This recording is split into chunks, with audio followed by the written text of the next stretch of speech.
we were just reading this and just becoming more and more flabbergasted by every subsequent rule. Okay, let's say you're a perfectly responsible adult that wants to go use the treadmill. You can't use the treadmill without a doctor's permission. Paint cans tell you do not eat the paint.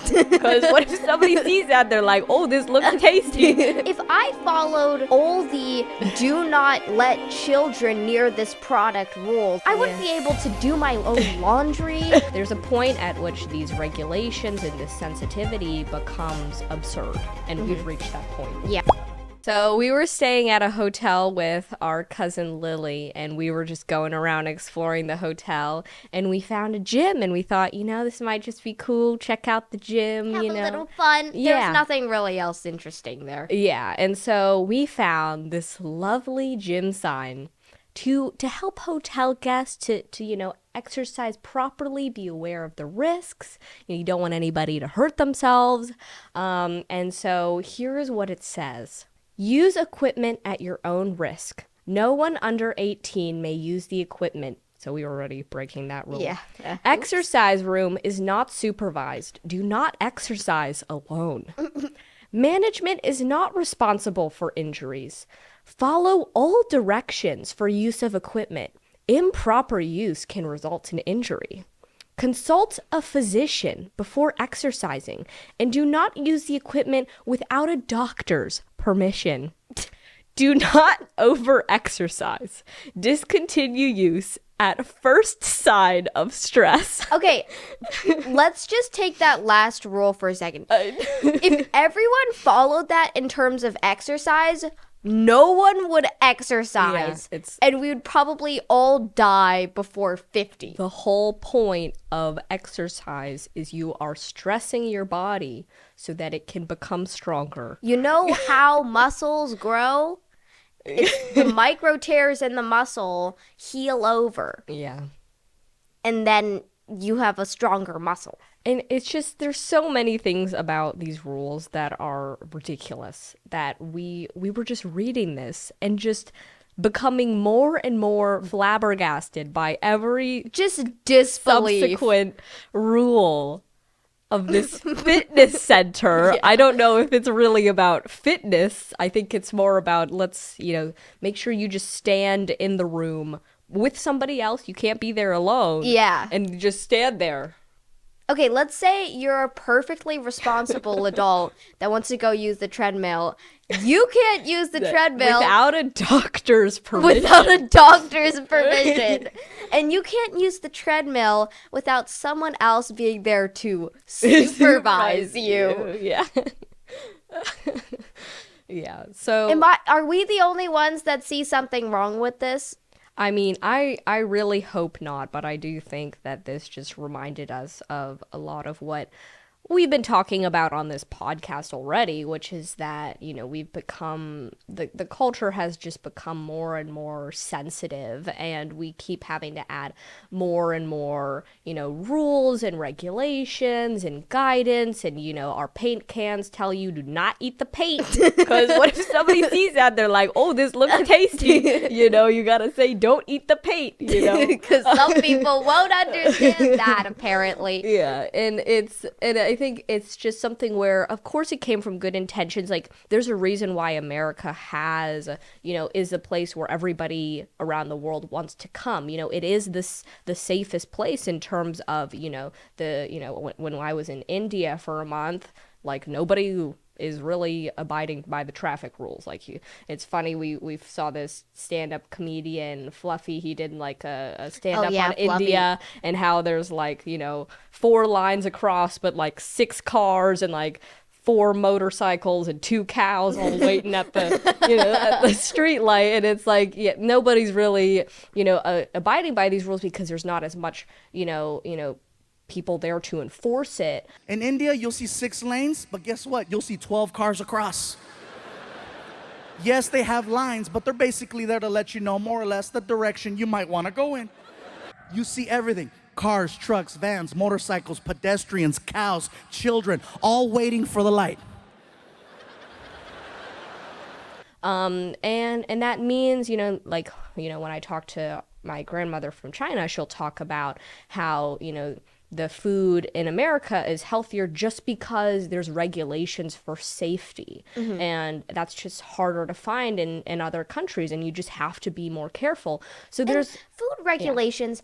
That makes sense. Yeah. But if I followed all the do not let children near this product rules, I wouldn't be able to do my own laundry. I wouldn't be able to do like barely anything. Yeah. Because on the soap thing, like we've been doing laundry since we were like 4. Yeah.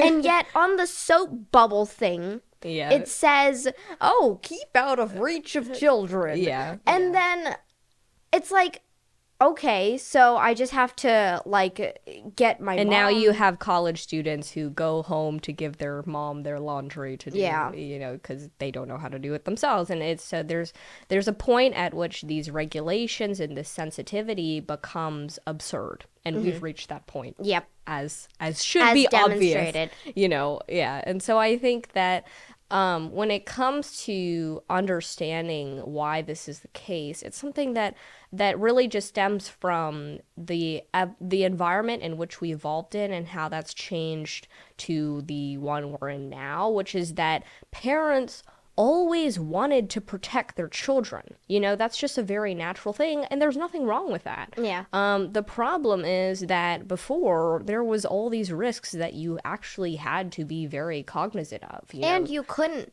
really avoid, like back then you couldn't just trap your kid in a box like in your house in their plush room and just have them sit there. Back then there were risks. There were tigers, there were, I don't know, just like maybe you eat a poisonous berry and then you're dead. So it made sense to be to make sure your child was as safe as possible. Because even as safe as possible is still pretty dangerous. Yeah, I mean, in order to survive, you had to be competent, and parents knew that because they went through the same thing.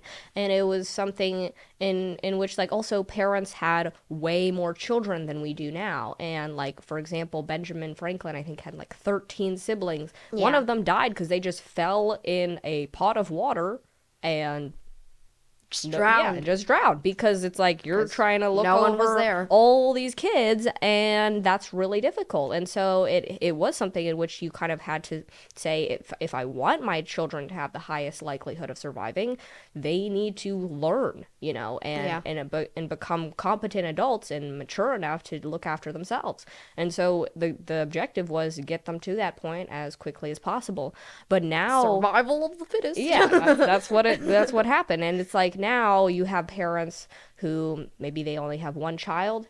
This is something that in China you see, where you have like especially even with like the one child policy. Japan, right? Yeah, in Japan there's too. also like, when it comes to the lower birth rate, because part of it is just that, when it comes to, we've talked about this before. It's like, why did people have children in the past? It was because they needed children to do work, to actually help to produce things for society and for the family.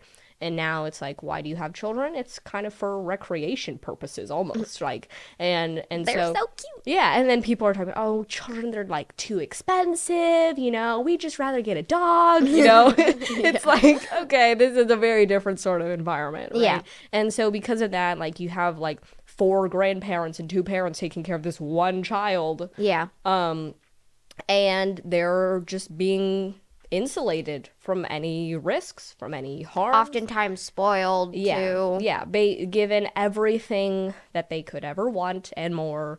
It's something in where it's like, this is kind of a funny, endearing example, but when my grandma from China came to take care of me when I was a baby, she would feed me every 2 hours.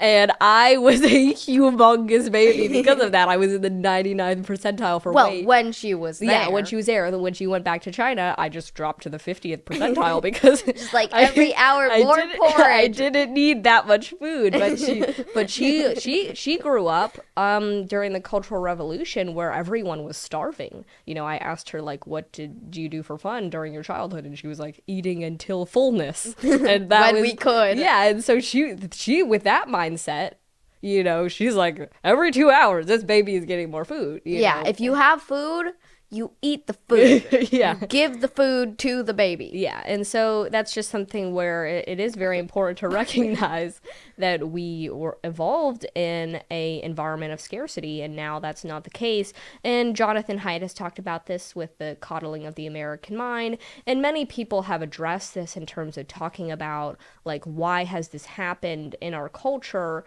And the simple answer is that we were forced to face hardship before, and now we can hide from it, and we're hiding from it. Yeah. And that's what's led us to this point.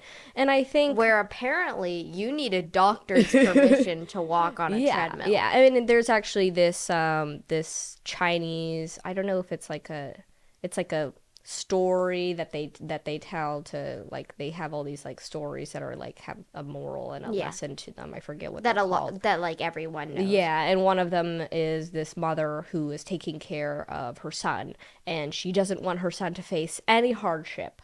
And then when the son grows up, she's like pushing him around in a wheelchair, and people are like, "Oh, what's going on? Like, what's wrong with your son?" And she was saying, "Oh, I don't want him to walk because he might trip and hurt himself." Yeah. You know, and it was just kind of showing, it was just showing how, like, if you take this mindset to the extreme, you are severely hindering, you know, the potential of a child or just of a human being in general.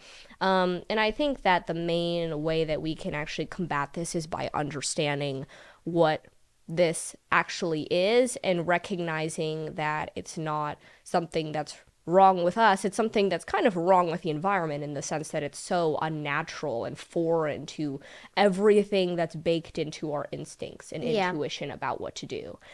Humans aren't humans didn't evolve to live in these big boxes, you know, away from the rain and the wind and any physical struggle, really.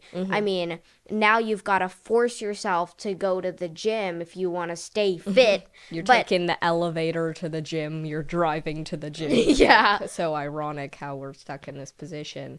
Where everything feels like it needs to be constructed unnaturally. And it's like, before, you didn't need to go to the gym, you just had to walk around because that was just what you had to do, you know. It just made sense. But now we're in this unnatural environment where we can shield ourselves from everything, and because we're so risk averse, we're going to the extra mile of making it's like, don't eat the paint, duh. The only people that would eat the paint are too young to read, you know. Yeah. Exactly. They're not going to see the label.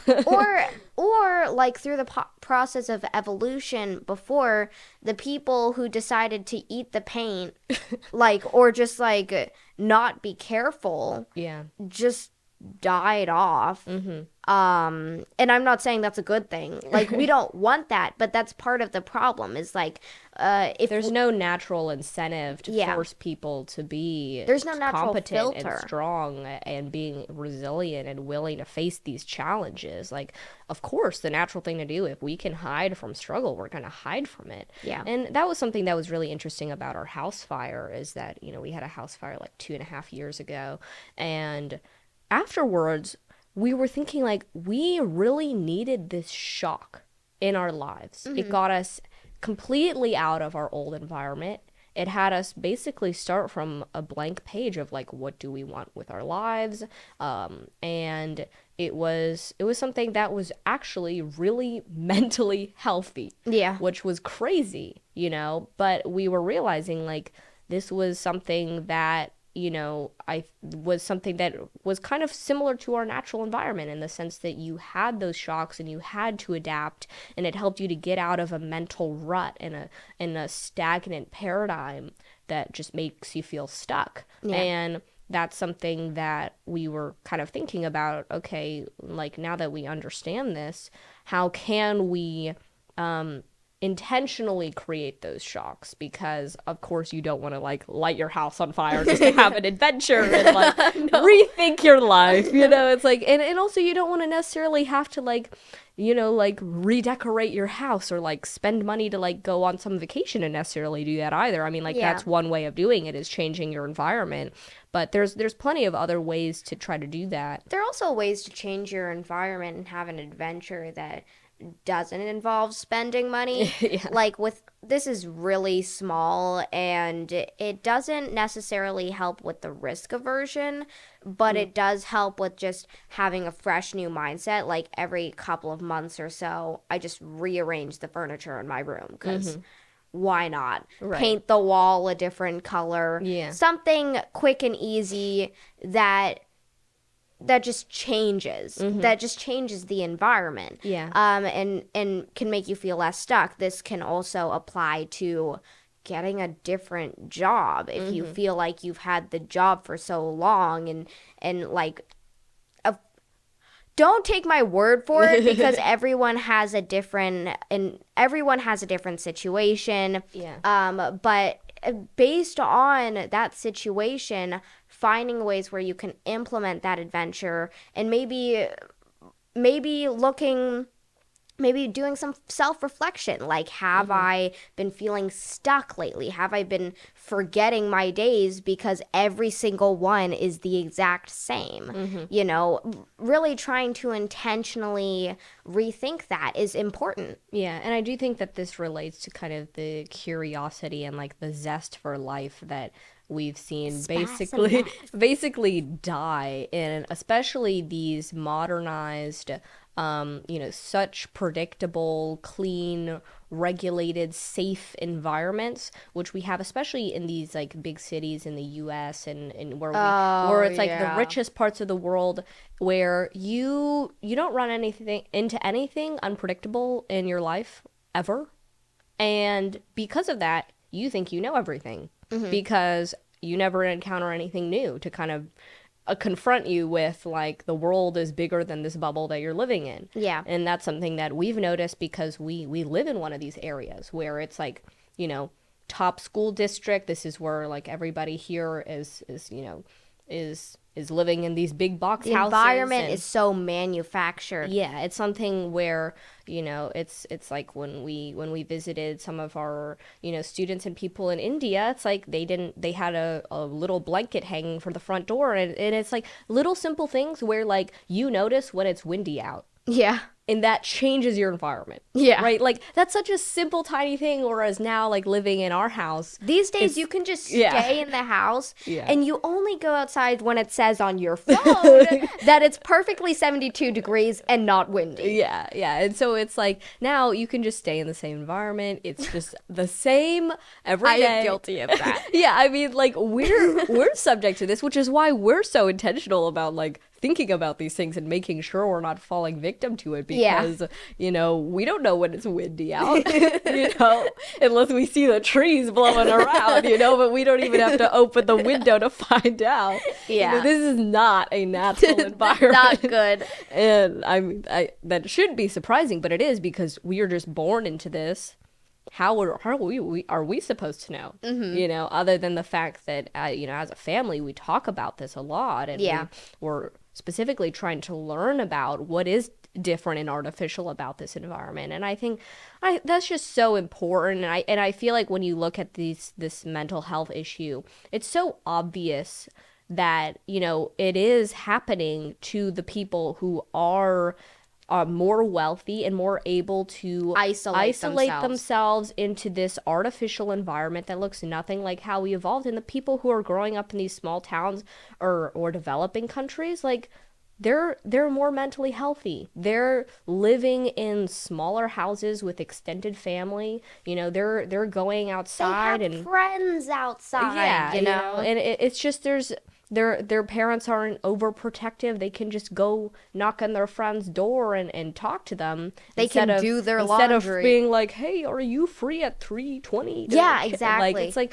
it's like these people are in the environment that are more in the environment that I think we should be in, and we should be trying to go back to, not in the sense of like the good old days, like, you know, let's go back to what survival of the fittest. Yeah, because it's like there's definitely a a lot of problems with that, Yeah.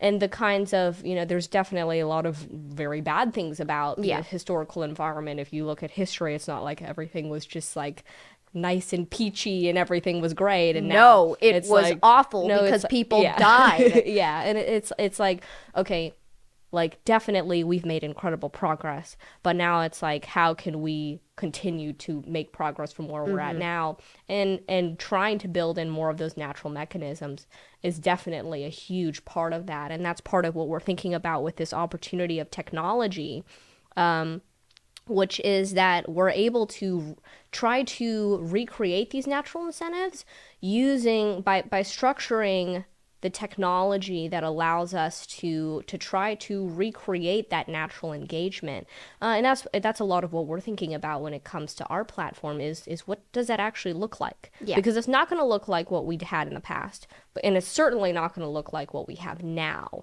You know, where you look at these social platforms and it's like the least natural way of engagement, which is literally post something to 8 billion people. Like, we never did that ever. Yeah. Right? It's not what we're thinking about when it comes to how do you actually create a healthy, good environment that leads to happiness, that leads to connection.